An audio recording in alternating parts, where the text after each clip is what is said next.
everyone, Miss Allen here. Do you really love dogs? As you can see, I really do. I want to talk to you today about dogs who do not always have a home.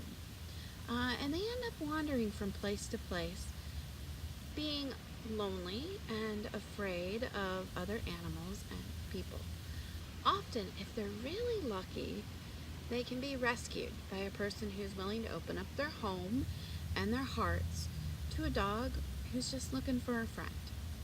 So I'm going to introduce you to 3 stray dogs today. One is named Goby, another is named Squirrel, and the third one is named Elfie, who go on a great adventure to find their forever homes. I'm going to begin by talking to you about a book written by Dion Leonard. This book is perfect for kids in grades 3 and above. Dion is what you call an ultra-marathoner.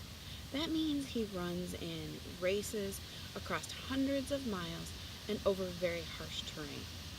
When we first see Dion, he is competing in a 7-day race in the Gobi Desert of China. He is on his 2nd day, and he's going to encounter Gobi. He's going to go on and tell us about his story of when he met Gobi. At that time, he was wearing all yellow, and Gobi was really attracted to the brightness of his outfit. So she approached him. And she gets up to Dion, and Dion notices this little tiny dog with very big eyes and lots of fluffy hair all around her mouth that made her look like she had a beard and a mustache. The two of them take quite a liking to each other and will become partners over the course of the 7-day race. And they're going to help each other get through the very harsh conditions and some rather savvy opponents.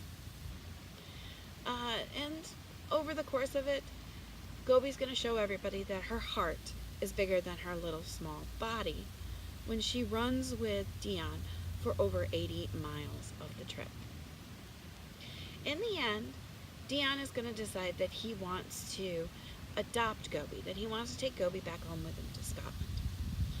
This is when the real challenge begins.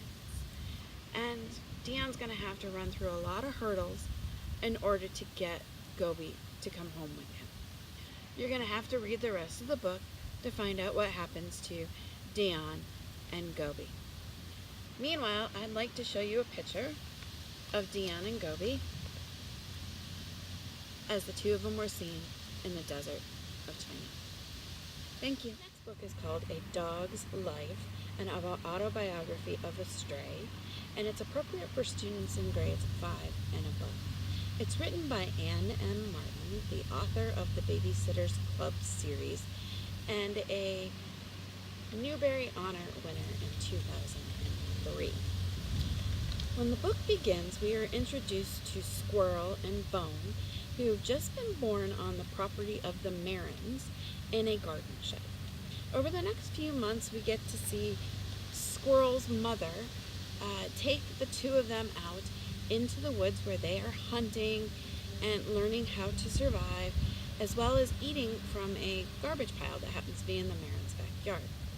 She teaches them to be fearful of other animals and other people, so they spend most of their days playing and then hiding out in the garden shed. But at one point, the Marin's middle son, whose name is Matthias, discovers the dogs, and Bone begins to really like Matthias's attention, even though he's been trained to be distrustful of dogs.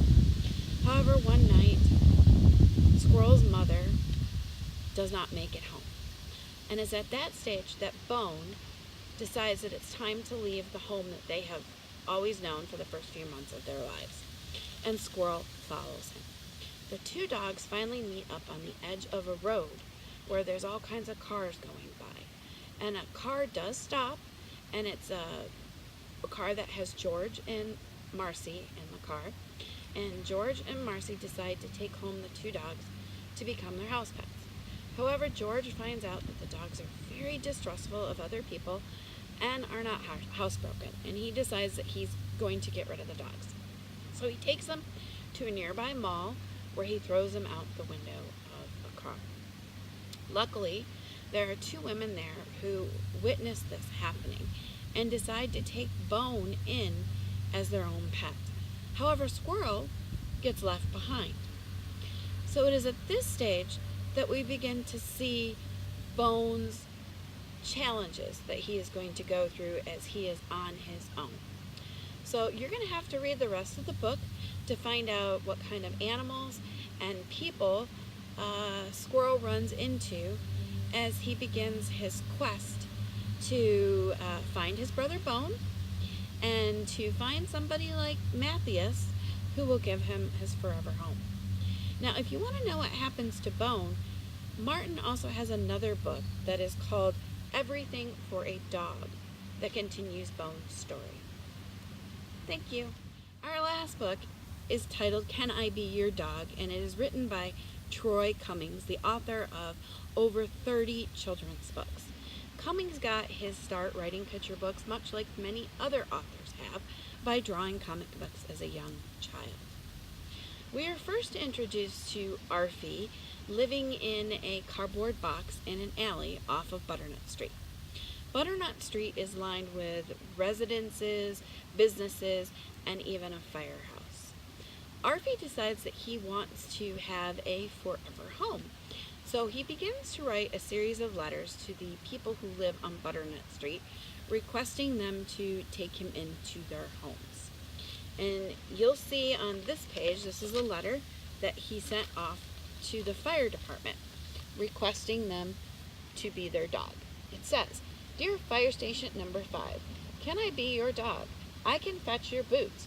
Plus, let's just say I know my way around a fire hydrant. I've sniffed out every single one on Butternut Street, and yours is the shiniest. Arfie." Arfie does get a response back from the fire department, who tell him, "Dear applicant, thank you for your interest in working with the Butternut Street Fire Station. Unfortunately, the position of fire dog has already been filled. We will keep your letter on file. Best wishes in your search. Station number 5. So as you can see in the picture over here, Arfie is very upset that he does not get a forever home from writing his letters.